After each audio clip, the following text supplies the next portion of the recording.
teasing tout à l'heure, une avant-dernière, disons que c'est la dernière intervention avant la conclusion. Je ne vous oublie pas, Monsieur François de Biesse. On a fait un teasing tout à l'heure, Monsieur Pierre Rosanvallon qui va venir sur scène, professeur au Collège de France, autour du mécénat et de la réhabilitation du politique. Je vous en prie, Monsieur Rosanvallon, vous pouvez rejoindre le pupitre pour cette nouvelle intervention. Merci beaucoup.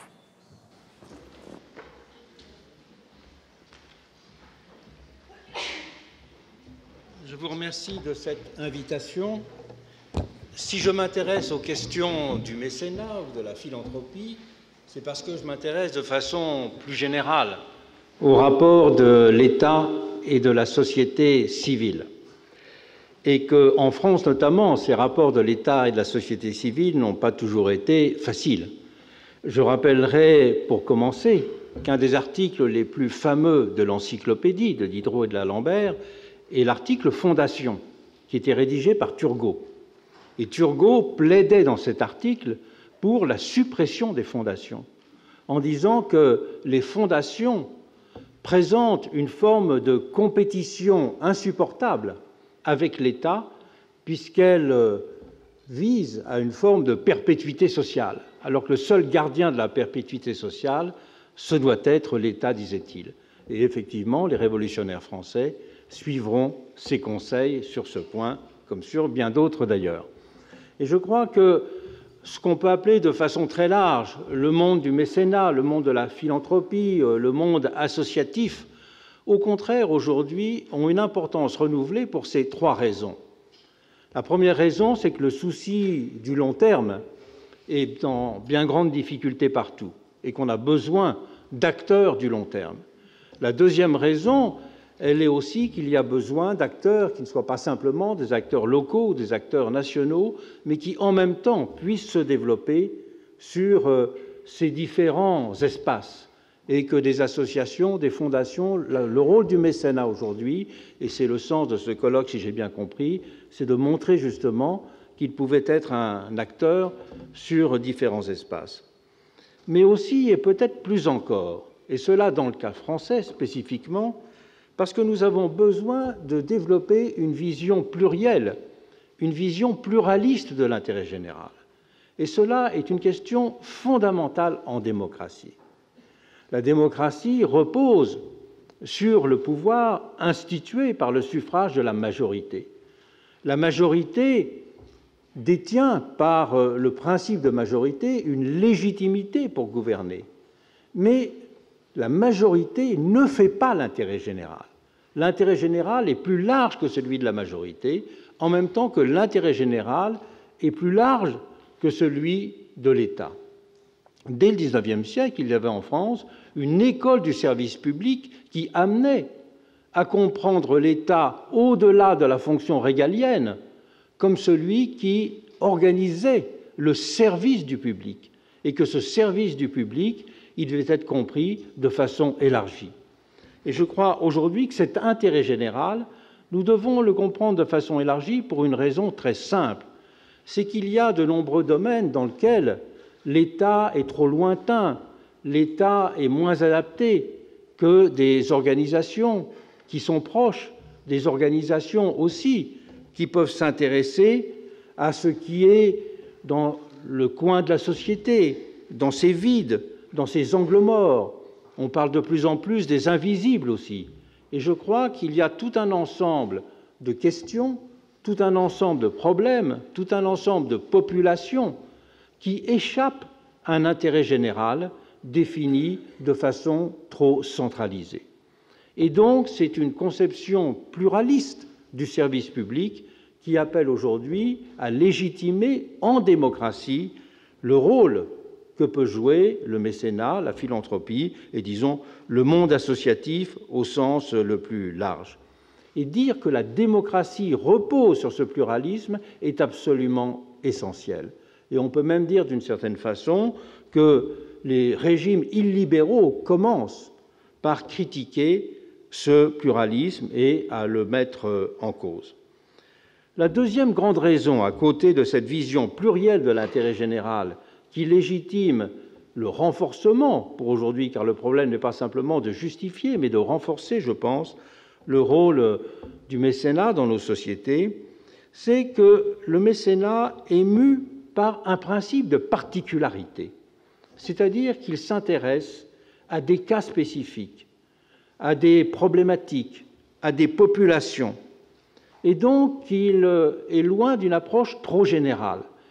Si vous voyez la différence, par exemple, entre une approche américaine de l'aide alimentaire, qui est les food stamps, c'est-à-dire des droits pour tous, à une approche d'association qui vise à aider des populations ou des personnes particulières, on voit là une grande distinction. C'est que le monde de la philanthropie, le monde du mécénat, va s'intéresser à la particularité pour une raison très importante. C'est que ces actions ne sont pas opposables. L'État ne peut raisonner qu'en termes de population générale et donc ne peut raisonner qu'en termes de droits, ce qui est absolument fondamental, parce qu'il faut renforcer les droits dans bien des domaines dans notre société. Mais sur bien des plans, le temps des droits n'est pas encore toujours mûr. Il y a des constitutions qui disaient qu'il y avait des droits au logement, qu'il y avait des droits à une vie décente, mais qui n'avaient pas les moyens de l'appliquer. À quoi sert de revendiquer ou de proclamer des droits? En ce sens-là, une des constitutions les plus démocratiques du monde, c'est la constitution brésilienne. Elle inclut même le droit au bonheur, mais on voit bien que le résultat n'est pas là véritablement sur la table. Et donc, l'attention à la particularité, elle est décisive dans nos sociétés, elle est décisive en démocratie, car entre les droits actifs et les réalités sociales, il y a toute une zone intermédiaire de problèmes, de personnes, dont il faut gérer les situations. Je crois aussi que le monde des fondations, le monde du mécénat, répond à un impératif de visibilité de l'action. L'action publique, c'est une boîte noire dans laquelle les citoyens ne se repèrent pas toujours. Et c'est une des raisons, d'ailleurs, pour lesquelles ils sont souvent réticents à payer l'impôt. Bien des livres ont été publiés récemment en France sur la réticence historique à l'impôt en France. Et cette réticence, elle provient du sentiment que l'État est trop loin, que l'État donne une image du service public qui n'est pas une image que l'on peut considérer de façon concrète. Alors justement, que c'est la tâche d'associations, de fondations, c'est la tâche du mécénat de rendre concret et de rendre sensible l'intervention. Je pense pour cela qu'il y a deux façons d'établir la confiance. La confiance, elle ne s'établit pas simplement par les promesses. La confiance, elle s'établit, c'est la définition sociologique, parce que l'on peut faire une hypothèse sur le comportement futur de quelqu'un. Et donc que la confiance a une dimension cognitive. Et je crois que des organisations proches du terrain sont susceptibles d'attirer la confiance et d'éloigner la défiance parce que, justement, elles ont cette dimension appropriable. Elles ont cette dimension concrète. Cette dimension appropriable et concrète, elle répond à un quatrième volet de la démocratie, c'est le sentiment de proximité qui fait que les citoyens peuvent devenir des citoyens impliqués, qui ne sont plus simplement les citoyens d'un jour, les citoyens électeurs, mais les citoyens de tous les jours. Vous savez que c'est la fameuse distinction que faisait Rousseau entre la démocratie qui était celle du jour de l'élection, mais le citoyen après disparaissait. Je crois que les démocraties meurent si elles sont simplement les démocraties de l'élection, les démocraties d'un jour. Elles doivent être les démocraties de l'implication des citoyens. L'objectif d'avoir des citoyens impliqués, eh bien justement, c'est à travers des organisations de proximité qu'il est possible de le développer. C'est aussi à travers des pratiques qui sont des pratiques de l'évaluation, des pratiques de la reddition de comptes, des pratiques de l'exercice de la responsabilité, des pratiques de l'évaluation. Jérémie Bentham, qui était un des premiers grands théoriciens de la démocratie, au temps de la Révolution française, même s'il a écrit un petit peu après, avait fait cette réflexion très profonde. Il disait « On s'est principalement préoccupé, en construisant nos institutions modernes, libérales, démocratiques, d'organiser et donner du poids à la voix du peuple. » Il disait « On ne fera pas la démocratie si on ne donne pas également de l'importance à l'œil du peuple, c'est-à-dire le fait que l'on puisse s'approprier les choses, que l'on puisse les avoir devant soi, que l'on puisse de façon permanente cela, et non pas intermittente, avoir de la connaissance, avoir de l'information, et de ce point de vue-là, d'être donc en mesure d'être un citoyen impliqué. Le citoyen ne peut pas être électeur tous les jours, il peut être impliqué tous les jours. Et peut-être que là, il y a d'ailleurs un des grands objectifs des fondations et du mécénat, c'est d'être exemplaire dans ce domaine de l'évaluation, dans ce domaine de l'information, dans ce domaine de la reddition de comptes. On parlait tout à l'heure du rôle des nouveaux réseaux sociaux aujourd'hui, sous l'œil desquels nous étions, mais donc il faut répondre à cet œil informel, parfois pas toujours bienveillant, par des pratiques qui, elles, produisent et donnent de l'information qui permettent aux citoyens d'être des citoyens impliqués. Et au fond, on retrouve là deux façons fondamentales de concevoir le rapport entre l'argent privé et le bien public. Il y a bien sûr les contributions de chacun à travers l'impôt et tous les débats qu'il soulève, et notamment à travers la compréhension des réticences devant l'impôt. Mais il y a deux grands modèles. Il y a le modèle de l'évergétisme, et puis il y a le modèle de l'implication immédiate. Le modèle de l'évergétisme, c'est celui des grandes personnalités qui se construisent à travers la construction de monuments et qui a joué ce rôle fondamental dans l'histoire grecque, dans l'histoire romaine et dans l'histoire de la Renaissance, et même plus récemment. Mais je crois que l'autre modèle, c'est celui qui renvoie à une expression qui était employée pendant la Révolution française, c'est l'idée qu'il y a des donations particulières, c'est l'idée qu'il y a des contributions patriotiques, on dirait aujourd'hui des contributions civiques. Et la citoyenneté ne va pas simplement avec la contribution de l'impôt, elle va avec la contribution civique, et l'une et l'autre doivent marcher de pair.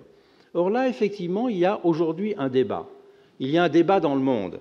Quand on voit aujourd'hui la personne la plus riche du monde, M. Jeff Bezos, dire qu'il est prêt à lancer des actions de mécénat sans précédent dans l'histoire, et appelant d'ailleurs sur Twitter les personnes, ses followers, à lui donner des idées parce qu'il n'en a pas assez, eh bien, en même temps, il mène toujours campagne dans l'État de Washington, à Seattle, pour réduire les impôts locaux.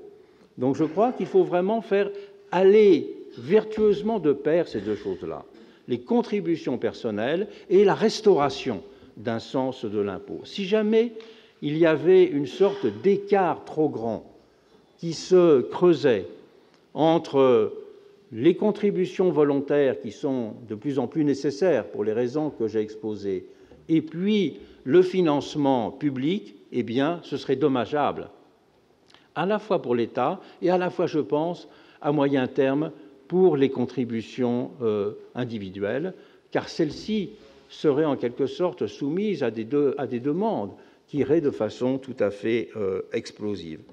Et donc, loin de la vision de contributions qui soient des bouche-trous, qui soient des béquilles ou qui soient des substituts, il faut concevoir que dans une démocratie bien organisée, même dans une démocratie dans laquelle l'État fonctionne mieux, eh bien, il y a ce besoin d'espace exprimant la pluralité de l'intérêt général, d'espace exprimant la mise en œuvre d'expérimentations sur petite ou sur grande échelle, d'espace qui donne sens à la visibilité, à la lisibilité, d'espace aussi qui permettent l'implication individuelle, j'allais dire l'implication sensible des citoyens.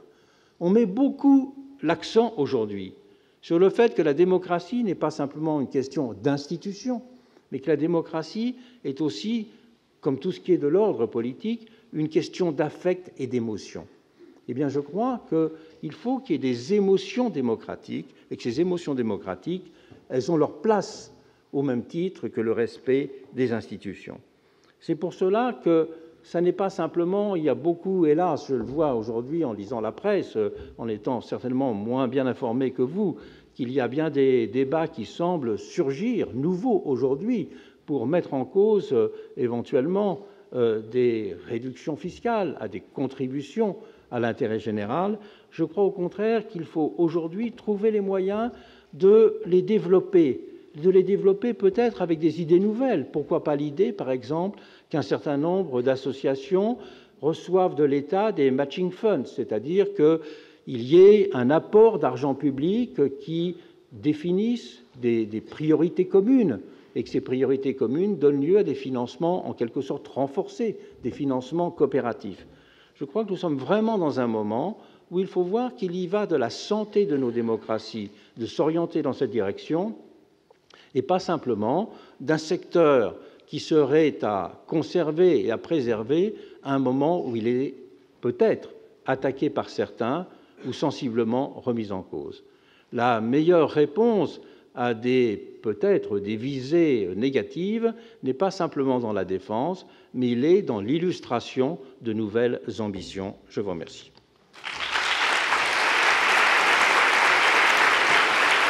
Merci beaucoup.